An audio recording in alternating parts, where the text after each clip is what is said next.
Hi, we are Britt and Drea from motherhoodalliance.com, and we are excited to welcome you to a new 4-episode series with Hannah Wesolowski, a certified speech-language pathologist and the founder of Green Bay Pediatric Therapies.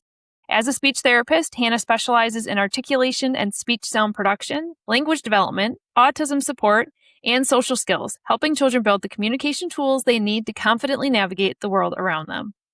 Through her work in private practice, Hannah loves being able to work directly with both parents and their kiddos, often meeting families right in their homes where they feel the most comfortable. Outside of her work, Hannah is a full-time mom of 2 who enjoys reading, traveling, and spending time with her family. We're excited to introduce you to her now. Let's get started with today's episode. Hello, everyone. Welcome back to the podcast. We are excited to kick off a new series with Hannah. Welcome, Hannah. Hi, it's nice to be here. Yeah, we're really excited to learn from you. And as our listeners know, we always love to get to know you as a person first. So we're going to dive into a little bit of a fun fact about you, but then also hear your story. And you shared that you just love connecting with people by exploring different coffee shops around Green Bay, which is where you live. So is this something you do on a weekly basis, a monthly basis? Is it typically when new shops are opening? Like how much do you get to do this into your busy schedule as a business owner and a mom? Yeah, I try to make it a priority to do it at least once a week to connect with either a friend or to connect with a coworker that I used to work with or to connect with a parent. I think it's just a really cool opportunity to explore another local business. So I try to hit up the local businesses versus the chains, and they tend to have better coffee. And also I do agree with that. Yeah, and also just be able to connect with people. I think that nowadays with technology, we don't have a lot of opportunities to sit down and have a conversation with people. And it's just a very intentional part of my week that I try to do every week. Do you have any favorite coffee shops so far that you've liked? Yeah, one of my favorites is the Exchange down in De Pere. Most Mondays you can find me working there, and I like to meet up with people there. It's got like really good vibes, if you know what I mean. Like the vibes are they're just good. So yeah, it's a nice place to work and meet new people, and their coffee is phenomenal. So that's my favorite one. People are always looking for new places, so it's great to get a little tip on a hidden gem, right? Absolutely. And are you typically bringing your kids with you on these endeavors, or is this like you time? This is me time. No, my kids, I am in this balance of being a business owner and also being a mom. So I work 3 days a week and I'm home with my babies. I try 2 days a week during the week and then on the weekends. So that is also one of my main priorities as I balance this life. So because being a mom is number one. For sure. Well, and we're excited since you're like in the thick of having, a toddler especially, and we're excited to just learn from you on what you're doing with your own kids when it comes to starting their language early through these episodes. But before we jump into a real topic, let's talk a little bit about your story as well. So how did you become interested in speech therapy in the first place? Yeah, that is a really good question. And it's one that I feel like my story changes quite often because it was so long ago. But when I was younger, I had a piano teacher, and she had a child who was autistic. And during our piano sessions, I went with my sisters. And so we would have a half hour where we were doing piano and an hour where we weren't. And there was a speech therapist who came to her house while I had that hour off. And I got to watch and observe and see what she did with my piano teacher's child. And I was just in awe. So I think that was kind of what started it. And then in high school, I kind of fumbled back and forth between, do I want to be in education? Do I want to do special education? Do I want to do something completely different? And I did a senior capstone project where I got to go shadow some therapists and again, just fell in love with the fact that I get to help people talk. And I think our words have a lot of meaning and our words have a lot of power. And it is one of the best parts of my job to see that like light bulb moment in either parents or kiddos when they gain a new skill. And sometimes it takes a really long time, but when those moments happen, it's really encouraging. And it's the best part of the job. So yeah, that's kind of like where I started and where I'm at now. Do you think your piano teacher ever knew that experience inspired you? Oh, that's a good question. Probably not. You should reach out. I should. Shouldn't I? That's a great idea. Yeah, I just think of those little moments when it's like we don't even realize that we're inspiring other people, and it's just so fun when you find out. So yeah, it just a thought that crossed my mind.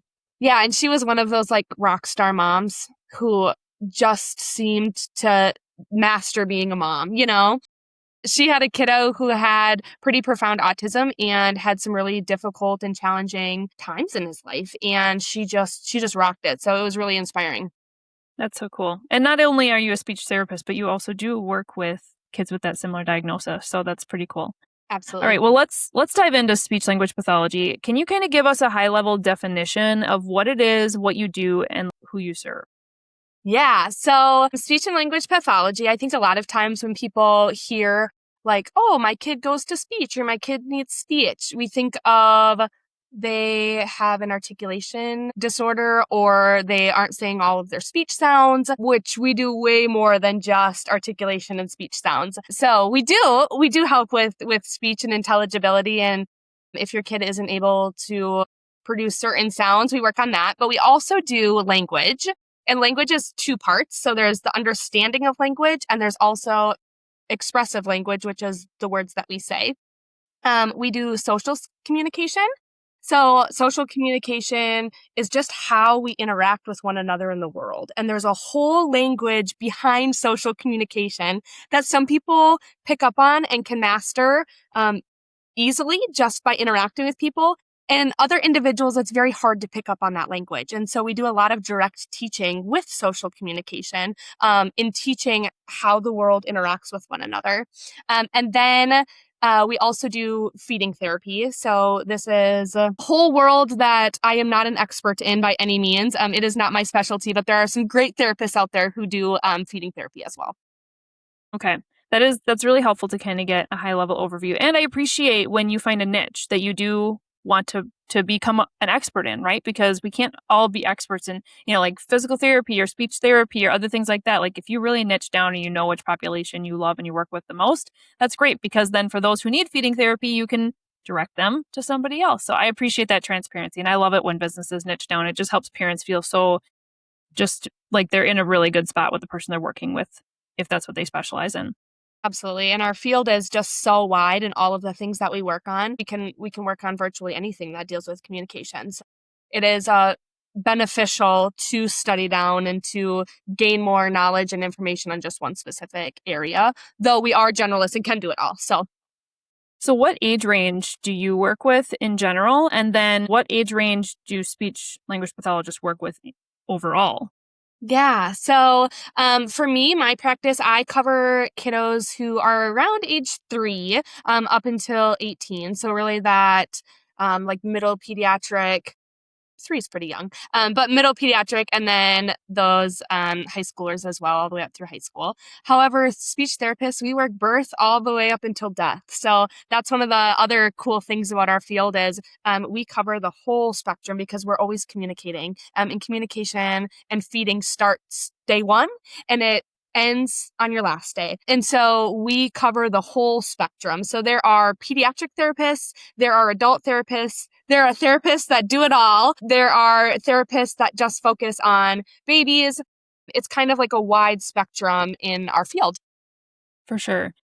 So I feel like when people think of speech therapy, their mind initially goes to the younger kids, maybe toddler type age. And people get so nervous when their kids are not hitting like the milestones that you find on Google. And so how do you encourage parents to kind of let some of that go and be flexible with their kid? Because every kid is different. So walk us through that as well as like when does a parent know that it's actually time to call and maybe get an evaluation from someone like you? Totally. My biggest thing is trust your gut as a parent. Parents know their kids more than any other person. And if you have this feeling of, hey, I think something might be a little off, trust it. Because there are professionals out there who would love to even just have a conversation with you. Pick up the phone and call them and ask. I think that there's a lot of power in if you feel that there is something that might be off, just advocate for your kiddo. And I think that even in the world of like pediatricians, that's often the first place that we go. And pediatricians are awesome, awesome resources. So if you have a concern, bring it up. But if your pediatrician doesn't align with the concerns that you're feeling or kind of devalues what you're feeling, seek out other resources. We tend to see that in the world of pediatricians, we either have pediatricians who are very for early intervention. And if you mention one thing, they're going to refer you to a therapist. And then the flip side of it, we have the wait and see type pediatricians, which are also great. But sometimes then we can miss those critical early years when you do have that feeling that, ooh, something might be a little bit off. Okay, so to kind of dive a little bit deeper on this specific topic, when kids are learning how to say their words, again, we're talking toddler age right now, they miss some letters, and it's totally normal for them to be missing letters or pronouncing them, in a different way. How does a parent actually know, like, what is age appropriate and what is not? Because if a kiddo is not saying their L's when they're 1.5 to 2, I don't know, like, this is when they probably don't need to freak out yet. So are most of these things that kids will grow out of? How do parents actually know if their kiddo is within a range of normalcy, I guess we'll just say, versus not? Yeah. So first of all, Google is a great resource. A lot of the research articles and things that we base our professions off of is out there in the World Wide Web. But a lot of it can be really hard to decipher. And sometimes with Google, we can get down rabbit holes. As a parent, if my kid has a rash, I'm Googling, and like next thing I know, my kid has the measles, right? Like we tend to work ourselves up as parents. And in reality, like she, I don't know, scratched her belly on the carpet, right? So we tend to work ourselves up as parents. And that's why I always say, like, just reach out, call therapists, see. And that's one of the cool things about private therapies and private practices is when you're calling, like, I'm the one picking up the phone, right? It's not my receptionist who's going to be picking up the phone. So I would love to talk and have conversations with parents on that. But we kind of have some like rules of thumb. So by 12 months, if your kid is not babbling, we're concerned. If kids have no words by 18 months, we're concerned. If kids by 2 aren't starting to put those 2 phrases together or 2 words together, we're concerned. And really with intelligibility, so that's how much you understand your kid, by 3, if we're less than 50%, we're really concerned. So those are kind of like the 4 like milestones with that early language that we say. Of course, every kid is different. Some kids are walking at 9 months and some kids start walking at 15 months. Some kids say their first word at 12 months and some say it at 10 months and some don't until they're 14 months, right? So it's really on a kid-to-kid basis, but that's why like there are resources out there and there are professionals out there who do know the milestones and who might say like, hold off and wait. Or we might say like, let's just get him in the door and let's ask some more questions and maybe start that evaluation process to see if there is a place that we can support your kiddo. Or on the flip side of it, maybe we can give you some tips and tricks to kind of start to like build up that language and see if that helps. Sure. No, it is helpful. I think parents are always just kind of looking for, just tell me, tell me Totally. some like guidelines, right? At least, and there can be flexibility in it, but it is helpful to hear that. Now you mentioned your private practice. So can you kind of walk through the different settings for SLP services? Because I know there's in school, there's private practice. What else is there? So walk through the differences and then like maybe pros and cons of each one if a parent is open to any of them. Yeah. So I think oftentimes when we go to our pediatricians, they are going to refer you typically to their in-house SLPs. So medical systems have outpatient SLPs. In general, they take on pediatric patients. They take on older individuals. And I honestly have never worked in the medical setting, so I'm not 100% sure on exactly what medical SLPs all do, but they work on the whole age range. So you can get a referral and go to a medical speech therapist. And then we have school-based services. So school-based services start at 3 and they can go to age 21 if a child is in the school system until that age. School-based services really focus on educational impact. So when we're looking at services in a school, in order to get those services, if there's not an educational impact or if there's not a social emotional impact, it's very hard to get those services in a school because a school is working towards those academic goals and achievements. So school-based therapy is based on how it impacts their education. And then there's early intervention. So early interventionists, they work from 0 to 3. Oftentimes, this is a good place to start because it is a service through the state.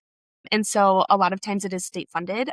And so it is free of charge for parents. As again, I'm not an early interventionist, so there might be some copays and things like that, depending on the county that you're in. But in general, like, it is a cheaper and free service since it is through the state. An early interventionist, they often work on the issue that you have, or say like it's speech, but they could also sprinkle in some other things. So for example, if your kiddo is struggling with sleep, they also might have advice with sleep or be able to connect you with other service providers that work on those types of things as well. And then there is private practices. So there are a whole different range of private practices. There are one-person small private practices, and then there are very large private practices. Think like the CP Center. So the CP Center is a practice that support speech, they support OT, they have physical therapists, they have day programs. So they are an all-encompassing private practice.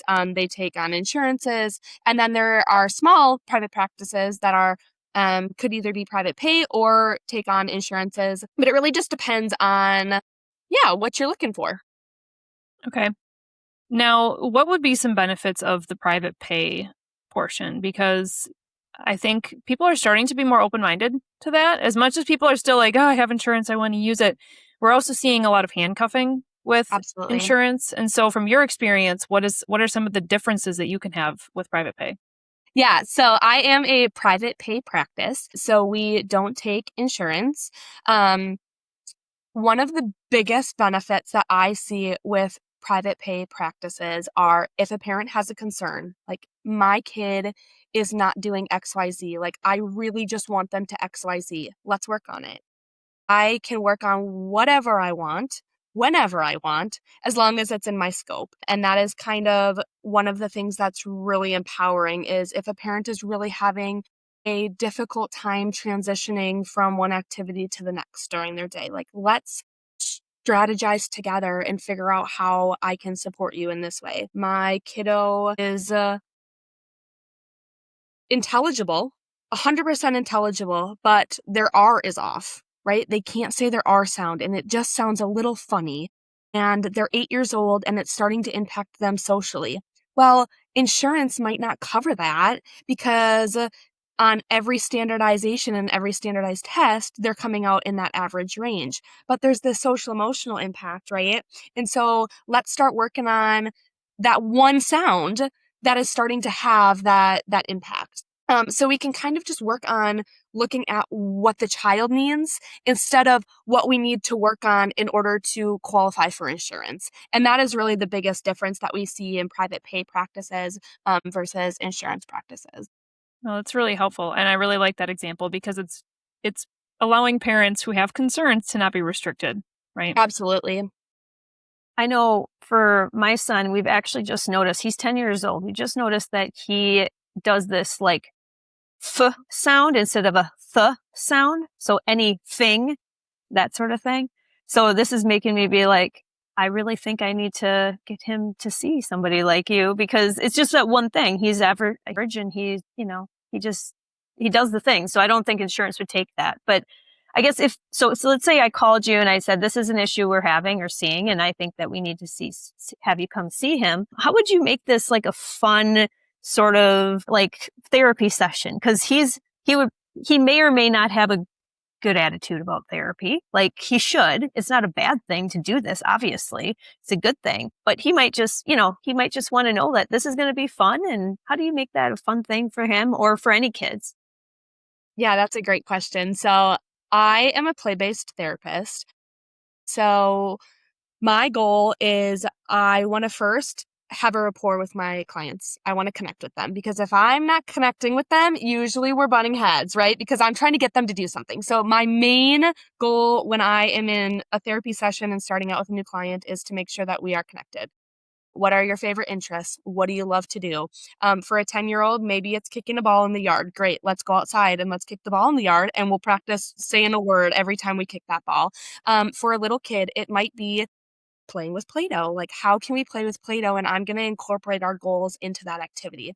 I have a 7-year-old right now, and we play board games. So every time I come over, I'm bringing a new board game, and it doesn't even feel like therapy. I think sometimes when we think of therapy, we think of like sitting across the table, right? And like that tutoring mentality of, all right, I'm going to drill you with words, and you have to say 100 words in a session. And even through that play-based model, like we are getting 100, 200 trials within a 30-minute session, and the kids don't even feel like they're doing work.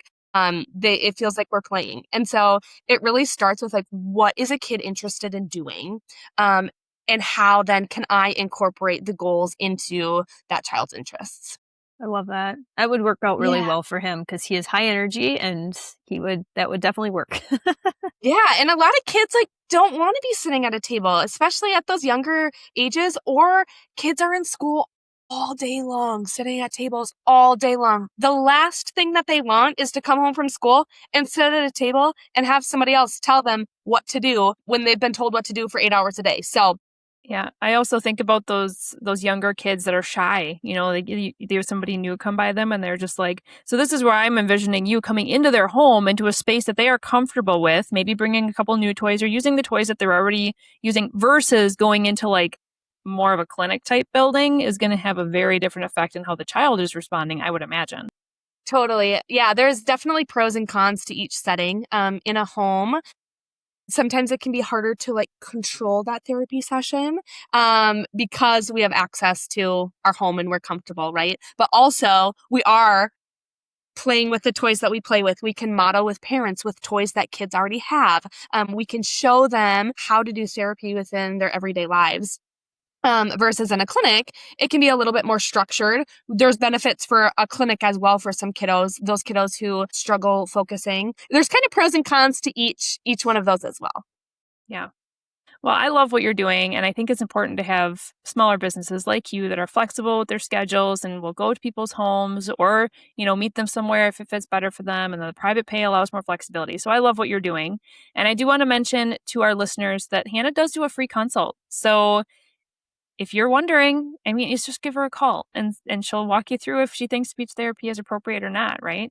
And then, Hannah, you're also offering our listeners 10% off an evaluation. So thank you so much for doing that. You guys can just mention Motherhood Alliance podcast to Hannah, and that's how she'll honor that. So if someone wants to book a consult with you, what's the best way to do that, Hannah? Yeah, so on my website, there's a information section where you can just fill out your information, and then that goes directly to my email. So my website is www.gbtherapies.com.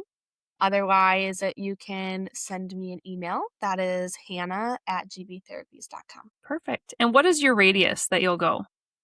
Yeah, so right now I am in my home base is in Howard. And so I tend to travel like 20 minutes from my home. So it really covers like De Pere, East De Pere, West De Pere, and then 20 minutes north of where like Howard Swamico is. So okay. And then do you offer virtual services? I do, yeah. So I have a few clients that I do virtually, and virtual kiddos I can see anywhere in Wisconsin. So okay. Great. Good to know. Well, we have a couple more episodes coming up with you. We are going to be talking about IEPs. And so I think this is going to be a really helpful episode coming up next with you, just because there's so many parents where, especially if they are seeing some things that they're a little concerned and their kiddo is getting closer to school age and they're just really nervous about what does the IEP process look like, you're going to help us answer a lot of questions about that. We're also going to be talking about how to help your child become a strong communicator in general. Like, I think this is a big piece that parents are thinking about nowadays, especially with technology. We just are worried that our kids are going to be able to communicate as well. And so these are going to be some great episodes coming up with you. We can't wait for the next one. If you enjoyed this episode, would you consider leaving a rating or review or sharing it directly with a friend who could benefit from the information? We know that you're a busy mom or caregiver, and our goal is to make your life easier by bringing tips and tricks directly from experts into your earbuds. By sharing this episode with someone you love, you can play a critical role in helping to make their life easier as well. We appreciate your time, and thank you for being a part of the Motherhood Alliance family.